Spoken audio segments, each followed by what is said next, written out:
It's very rare that somebody sees you for the first time and they click the ad and they reach out to your office and they sign up and become a client. That's extremely, extremely rare.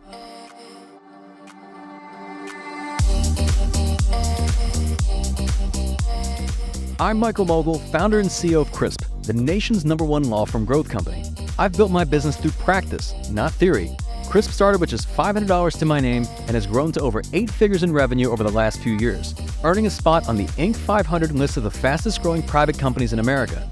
Our approach has been to take everything we've learned about generating massive growth within our own organization and help the country's most ambitious and committed law firm owners do the same for theirs. In each episode of this podcast, I sit down with innovative market leaders from the legal industry and beyond to learn from those who thrive in the face of adversity, challenge the status quo, and define what it means to be a true game changer. This is Jessica, Head of Coaching Strategy at Crisp, and today we're flipping the script for another special edition episode to get Michael's take on how short-term marketing channels can flood your pipeline with low-intent prospects, why brand marketing works even in practice areas where logic says it shouldn't, and what to do when your most powerful marketing leaves the lightest digital footprint. If you're focusing on attracting really great cases, and that's going to require building a brand, then what that means is that there's going to be marketing that you do that you won't be able to attribute immediately. It doesn't mean that you shouldn't do that. It just means that it's going to be very difficult to attribute to any one thing. That's coming up on the Game Changing Attorney podcast.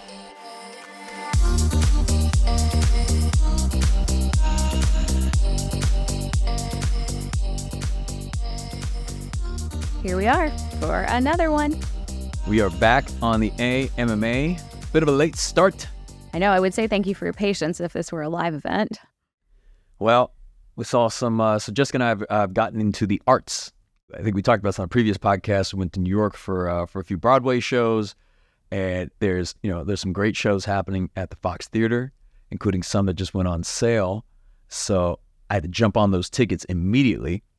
But it seemed like the website was having some difficulties, so we will see. But this is like the nerdiest thing I'll ever say on this podcast. But it's your authentic self. It is my authentic self, and PlayStation has a nationally touring concert series with the orchestra of some of the most popular titles over the years, right? So everything from The Last of Us and God of War and Ghost of Tsushima, just et cetera, et cetera, et cetera. So I was like, we gotta go. That sounds amazing, all right? I'm sure it's gonna smell interesting in that place, but we're gonna have a great time. So we had to lock down those floor seats to be able to experience this. So anyway, I will say this though, if you do go to these live shows, there has been a piece of technology that has proven to be amazing at these shows, and they actually don't mind it at all. So when we went to New York, we had the Meta glasses. So for those of you who don't know, Meta, Facebook came out with these Ray-Bans that you can film on. So you can take pictures with them, you can listen to music with them. It's got their own AI that you can talk to, Meta's AI. And why would you even care? I made fun of these things for years. I actually am so surprised that you use them, but I rescind my judgment. They're amazing. They're absolutely amazing. So they work like regular sunglasses, like regular Ray-Bans. But on top of that, they've got some really cool functionality to where if you're walking around, you want to shoot a quick video, you want to take some pictures, even if you're talking to somebody on the phone, the sound, the audio kind of comes in, but you're wearing the sunglasses, goes right straight into your ears. It's great, right? So we'll be we'll be at home, and let's say you're wearing these things, because I got the transition ones as well. So when you're inside, they just look like regular glasses. You can take quick photos of the kids and videos of the kids. And sometimes we're out by the pool. I'll be shooting with those Ray-Ban Metas. And then you can also put them on your kids, and you can get their first-person view as they are, just going about their day. And, a little jolting. Yeah. It's funny. I always say, see what kind of pictures and videos that they come up with, but they're a lot of fun. And I remember when we were in New York, I was like, there's no way they're going to let us film during these shows. They don't care at all. They're so inconspicuous. They don't mind. Yeah. Well, they don't mind even if you use your iPhone. Yeah. So they certainly don't mind if you're using Meta glasses. But it was just a great way to be able to capture some of that experience and take pictures without having to hold your phone up and kind of miss that experience because you're staring at your phone rather than looking at what's in front of you. We're not sponsored by the Meta glasses or Meta in any way, but they're a lot of fun. It's one of the gadgets you do actually use. It's a gadget that I use probably every week, at least every weekend. Yeah. So we will definitely be bringing them with us to this concert, which I'm looking forward to now. It'll be in October. So it'll be counting down the days to this orchestral performance. All right. So that aside, welcome to the AMMA. You guys submit questions. We answer them here on the podcast. If you have a question about anything, like we try to gear it around business, leadership, marketing, etc. But you can text us at 404-531-7691 with your question. We get thousands of these. Jessica compiles them, and then we answer them here on the show. And you'll probably notice, if you've listened to this podcast for a while, is that we don't run any ads on the podcast. And we keep the podcast completely free. And that is what enables us to say whatever we want, do whatever we want. And also the same thing for our guests. So you can get all the content raw, unfiltered, and we are not beholden to any advertisers. So we get to say exactly what we want, which is basically the point of the podcast in the first place. So all that we ask, though, and we'll continue to keep the podcast ad-free and free, is that if you enjoy the show in any way, if it make you laugh, if it make you cry, that you leave us a review on either Spotify or Apple Podcasts. And the more of these that we get, the more it helps to build up the show and reach more people, and it helps us keep the podcast free. So with that, Jessica, what do we have this week? All right, let's jump in with question number 1. Michael, I run a small family law practice and our marketing spend has tripled over the past few years, but I feel like our case quality is declining. We're getting more calls, but a lot of time there are people who seem to be price shopping. What am I missing about how people actually choose their attorney? I assumed more visibility would mean better cases, but it feels like we're just attracting bargain hunters while the best clients still go elsewhere. All right. So what are you missing? Because you are spending more money on marketing, but you're getting a lot of bargain shoppers, which may not be the type of clients or cases that you are ideally looking for. What could possibly be going wrong? I would look at this from the standpoint of just first understanding what marketing is. So marketing is, in the simplest terms, is just the amplification of a message. And what that means is that if you have a certain audience of people you're trying to reach, and you have a particular message that you are trying to broadcast out to them, all marketing is amplifying that, right? So for example, if you are reaching the wrong audience and with the wrong message, then it's not going to work. Similarly, you could be reaching the right audience with the wrong message and it's not going to work. So this to me is more of a question of what's your messaging? Because if your messaging is low-cost legal services, well, then you're going to probably get a lot of what you've been getting, right? So it's a question of like, how do you position yourself? Because yes, exposure is important and getting your message out there is important, but it also comes down to recognizing that the whole point of positioning yourself is so that you are doing some level of filtration, that you are attracting a certain type of clientele. And it's not even just in the ads you run, it's even down to what's on your website, how do you market yourself altogether.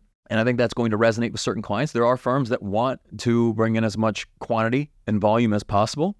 And so their messaging is going to be more aligned with reaching a broader market. Maybe that's the kindest way I can put that.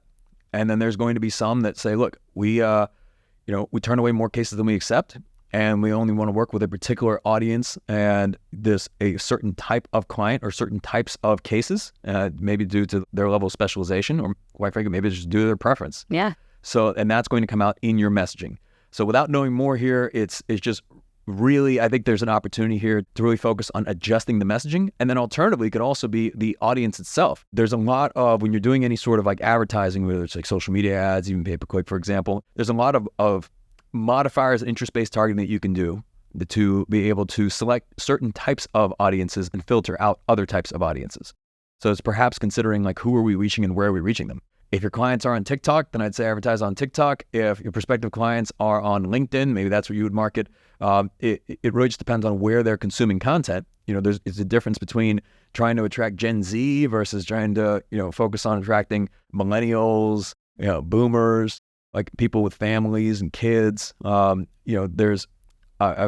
spoke with a firm recently that, their ideal client, what they recognized, and 'cause every time you ask someone, who's your ideal client? If it's a personal injury firm, they'll say, well, anybody who gets injured. The way to figure that out is like, look at, some of your best clients and then see if there's any commonalities. And what this individual found was that his best client were moms that were obviously married and had kids, and they were like soccer moms. Like he narrowed it down. He said like they're the absolute best clients in our community. So his marketing is now focused on reaching more of those types of people. if you go very broad and say anybody that gets injured, well, then you have to also recognize that you're going to get a lot of interest from people that may not be a great fit for you and your firm. So the more narrow, the better. I would start as narrow as humanly possible. You can always expand from there, but really think about, okay, is it certain age ranges? Is it married people, single people? Is it certain occupations? Yeah. Right? Is it construction workers, for example? Right? Is it people who are, own motorcycles? And then where do they spend their time? Like what platforms are they consuming? What content are they consuming? Are they sports fans? Do they watch the news, et cetera? And once you've got that, a good idea of where that is, that can help you identify what platforms to advertise on. Again, it could be pay-per-click, it could be social media, it could be streaming, it could be traditional advertising, it could be billboards, it could be, local community events. And then also what messaging is going to resonate most strongly with them, because different people care about different things. There's going to be some that care about maximizing their level of compensation, right? Maximizing settlements. And if they're in a wreck, they need a check, they're in pain, and they're hurt, and it's like, I want to get paid. Okay, that's going to attract one type of audience. And then there's going to be other types of messaging that's more so focused on, helping somebody navigate through one of the most difficult periods of their life, and the importance of having, a great trial team behind you. And people relate to people that resonate with them. Yeah. So that's one of the reasons why we produce the videos. Crisp started even as a video company, and that you being able to tell your story and to humanize your firm helped to really differentiate you and also attract more discerning clients, as opposed to just saying, here's what we do, lawyer, and we're either a criminal defense firm, family law practice, estate planning, personal injury, et cetera, which is very, very broad, and instead focusing on here's not just what we do, but why we do it. We grew up in the same community that we now serve, et cetera, things like that, whatever's unique to you. But I would really, really focus on dialing in the audience and then the messaging. If you're finding that if you're raising your spend and you're starting to see a lot of inbound that's coming in, but it may not be a right fit for your firm. Question number 2. You're going to like this one. It really made me think about a recent conversation we had. So, hey, Michael, I run a criminal defense practice and I'm confused about something. There's a major firm here that does criminal work, but spends enormous amounts on billboards, radio sponsorships, and even sports advertising. I get it for personal injury attorneys, especially for auto accidents, but I feel like that doesn't make sense for our practice area. Why would someone in my practice area waste money on this type of marketing when it feels like there is no way that this will convert clients for them? What am I missing? Could be one of two things in this type of scenario. So you see a competitor, say it's a criminal defense practice, doing a lot of traditional advertising, is investing a ton in marketing, and you're thinking, how could that be possible? So either they are losing their ass on this, meaning that they are just losing a ton of money. Yeah. And you don't know. It's possible. Or it's working. Yeah. And that's why they do it. I always find it's interesting when somebody goes into a new market or they're trying to expand their practice into a market and they're like, hey, I'm thinking about this city and this market because there's just not a whole lot of competition there. And there's just not a whole lot of advertising. It's a ripe opportunity for us to grow and expand. And I always ask them, that could be true, but could we also consider why that is the case? Why there's not a whole lot of competition there? Why there's not a lot of advertising there? Maybe there's not as much opportunity there, or maybe there's people who have tried and not been successful in that market. Similarly, you can look at some of the most competitive markets, like whether it's New York, Los Angeles, Houston, Texas, et cetera, and you can look at it and say, man, there's so much legal advertising taking place there. Well, there's a reason for that, and there's a reason why it's so competitive. It's competitive because there's a lot of opportunity there. There's a lot of cases. There's a lot of prospective clients. And usually you start to see a lot of competition in marketing in markets where there's a lot of density, and that typically correlates with opportunity. And sometimes there's not a whole lot of competition, not because you've found the best kept secret community. Oftentimes it's just because maybe there's not somebody's tried that already and has not been successful there. And maybe you will be. They're building brand. Yeah. Chances are you don't know what their return is. And also it's not just spending the marketing dollars, it's also being able to, to monetize that somehow. Maybe they figured out a model where their case of acquisition makes sense to them and they're able to be profitable on those cases. Maybe it's a land grab in terms of trying to gain market share in a relatively short period of time. Sometimes there's certain types of advertising that's a loss leader for a period of time, sometimes a year or multiple years, right? Like if you enter a new market, you start doing some traditional advertising, TV, radio, billboards. You don't go from unknown to known overnight. Right. It takes some time. Sometimes it takes a year or even more until you really start to see positive momentum and you start to see a return from your investment. So it could be that as well. And another way to think about it is if they're marketing on those mediums, it keeps other firms out, right? So they just have more of the attention share and the share of voice, if you will. So without knowing the firm specifically and without knowing their numbers, it's hard to say whether it's profitable or not. But chances are, if they're doing it and they're doing more of it, it's likely because it's working. Or if it's not working, they are finding a way to go out of business very quickly. So that would be your answer. Yeah. But I would go in it with kind of the optimistic mindset of like somebody's investing in all these marketing dollars. And if it's something they've been doing for a long period of time, for several years, then I would argue that it's been very successful for them. All right, to round us out today with question number 3, I want your take on something. I was doing some digging into our marketing numbers this week, and something just wasn't adding up. We track every marketing dollar, but many of our best cases come from sources we can't clearly identify. When we ask clients how they found us, they say things like, I found you online, or I remembered your name, but can't specify where exactly, so our team just puts down Google for anything online.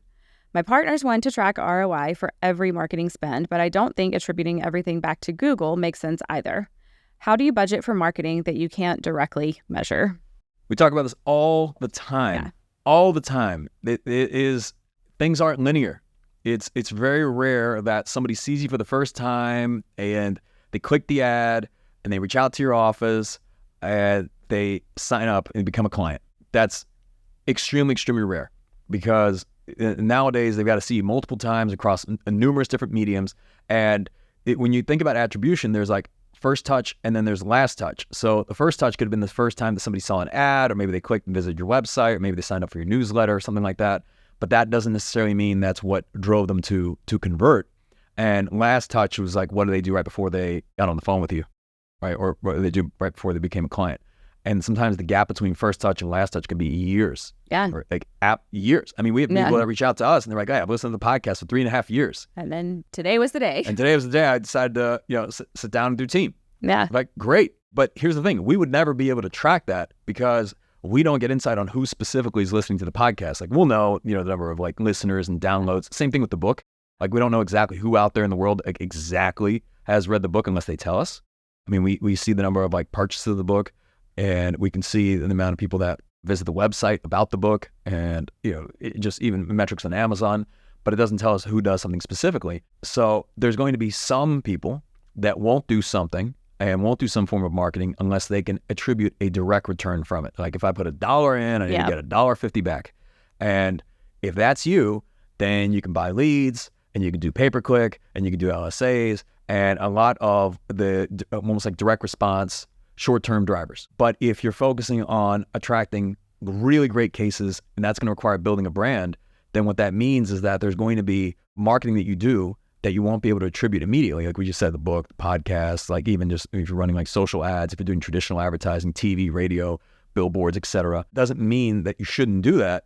It just means that it's going to be very difficult to attribute to any one thing. And it also means that if you're doing multiple forms of marketing, let's say like you run social ads and you do SEO and you do community events and you like sponsor a sports team and you're billboards, and somebody reaches out to you and they say, oh, how did you hear about us? And they'll say, oh, it was Google, right? Google gets the attribution, and someone will look at that and say, oh, it's always Google. But what compelled somebody, because I always think it's interesting to ask them, what made you Google us, right? What made you search for us? Nowadays, people are also using AI and ChatGPT. Yeah. And it's like, well, ChatGPT said you were the best. Yeah. But then you have to wonder, well, why did ChatGPT say I was the best? Yeah. Right? We've done podcasts on that too. I think about this more so from the standpoint of it's not any one thing, it's numerous touch points. Sometimes it takes 30 plus touch points of somebody coming across you and your content, and over a span of weeks and months and sometimes years. And then on the day that they have the need that they do, right? Something happened in their life to them or to someone that they know, then they reach out. But were you top of mind during that time?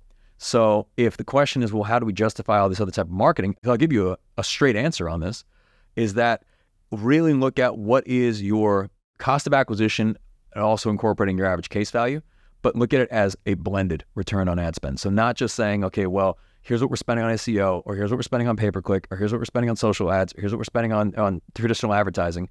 But instead look at it as here's an aggregate of what we're spending, and here's the number of new cases that brought in, and here was the cost of acquisition on those cases. But then also cost of acquisition and lead cost, not all leads are created equal. You'd look at it and say, hey, that cost is too high. But if that lead ends up being a 7 or 8 figure trucking case, then you'd say that's not too high, right? Because you would say, look, I'm not going to spend $10,000 to acquire a soft tissue auto accident case, but you would spend $10,000 to attract a 7 or 8 figure trucking case. Yes. So it's not even just based in terms of cost of acquisition. It's more so, what is your return on marketing in a blended form of just aggregating what are all the things that we're doing in terms of like our total marketing investment. Maybe you look at it quarterly, for example, and what does that represent in terms of intakes, and what is the average case value, and you being able to project. There's also a lag, depending on the firm. If you're a contingency firm, for example, from the time that that case comes in to the time that the case settles, and that can be 12, 18 months, sometimes even more. So it's just being able to be able to project long term. And it's really realizing that the core concept we always drill in when we talk about this at conferences and workshops, et cetera, is that it's consumption that drives conversion. It is understanding that the more content that you can get your target audience and your ideal client, prospective client to consume, whether it's across multiple mediums. Maybe you've got a book that they can read and a podcast that they listen to and an email newsletter that you send out, and you're at events, like you're at community events, and you're handing out swag, and then you're passing out turkeys, and they're constantly seeing your content. That over time is what drives conversion. It's not any one source. So if you become very, very narrowly focused on saying, well, where did that person exactly come from? Really what you're tracking is what was their last point of attribution, like the last touch. What was the last thing they did before reaching out to us, without considering the full funnel and all the steps that person took. Because, they'll call and tell you, yeah, I heard about you. Like, how did you hear about us? At Google. And you say, okay, Google, right? SEO, that's what it is. But what they won't tell you is the fact that they have seen your ads 50 times, and they've driven by your billboard, and they've seen your commercials. Sometimes people don't even know what they do. We have a firm that, she'd ask them, how did you hear about us? And said, I've seen your billboards.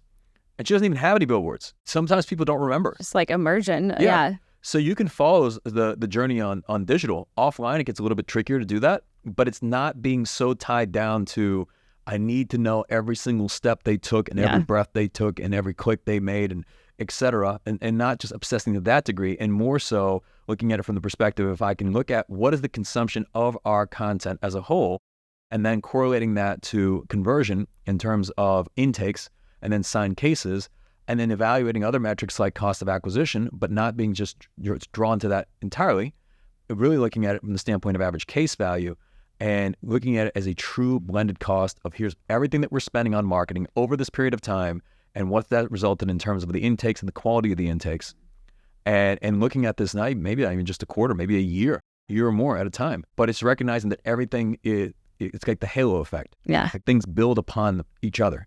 You're going to have one type, if you're only doing one type of advertising, and that's the only thing you're doing, yes, it's easier to track. But as you start doing more and more things, it can, of course, add some complexity, but it also, each additional form of marketing supports the other, and them seeing you on different channels and engaging with you in different ways, it really does support you remaining top of mind and driving that consumption, which ultimately leads to conversion. So that's the way I would look at it. You're really treating it as a blended cost instead of trying to get direct attribution from everything you're doing, because, again, you'll get last touch attribution. You'll get the last thing that they did, the last thing that they clicked, but it doesn't tell you much about all the steps that they took leading up to that, whether it was online or even offline. Yeah. Right? How many of you know that, like, hey, we were doing a community event and they walked by our booth? Right. Like, how do you track that? Yeah. It's keeping a track on the metrics. I'm not saying that you should ignore them entirely. Like, you should absolutely have like a pulse on the metrics themselves, but not allowing those decisions, like basically the metrics alone, to dictate every single decision that you make. Because if you're strictly looking at things in terms of, if I put $1 in, I get $1.50 back, you're going to do yourself a disservice in some of the things that could be most beneficial to you, of having a longer time horizon and really considering what builds brand, what increases our share of voice, what builds trust within our community. Not everything has to have a direct return. Truly, you don't go out and say, hey, we're going to do this community event, we're going to hand out a bunch of turkeys and we hope we get a lot of clients from it. You do it because it's the right thing to do, and that helps build brand equity. And you may not get a client directly from there, or you may. Yeah. Right? I'll actually give you a prime example. Our workshops a couple weeks ago, I was talking to a firm, and he said that he started a podcast, and 4 months into his podcast, he gets somebody who I think it was like a high 7-figure case. And he's like, I'm really glad I started this podcast, because he's been practicing for over a decade. 4 months in, gets a 7-figure case because the person happened to be sitting at the hospital, and they'd done some like geo-targeting around the hospital. They listened to the podcast and they reached out and said, I heard your podcast specifically. They got like direct attribution on it and say like, I listened to this podcast and I want to hire you as my attorney. Now, here's the problem with this. And I told him like, look, if you tell everybody else in the workshops about this, number one, everyone's going to start podcasts. But number two, they're going to get mad at you if 4 months go by and they don't get a high 7-figure case, right? So you just happen to get very lucky there. And it's great that you did that. But then there's going to be people who have podcasts that run them for years and may not see that return. But it doesn't mean you shouldn't start a podcast. It still could be a very, very valuable form of marketing. But he didn't start the podcast to get cases. He started the podcast to be helpful and to interview people in his community and to build trust and credibility. And it just so happened that it led to a case.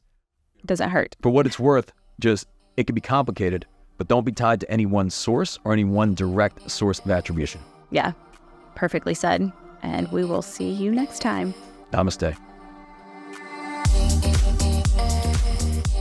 You've been listening to the Game Changing Attorney podcast with Michael Mogill.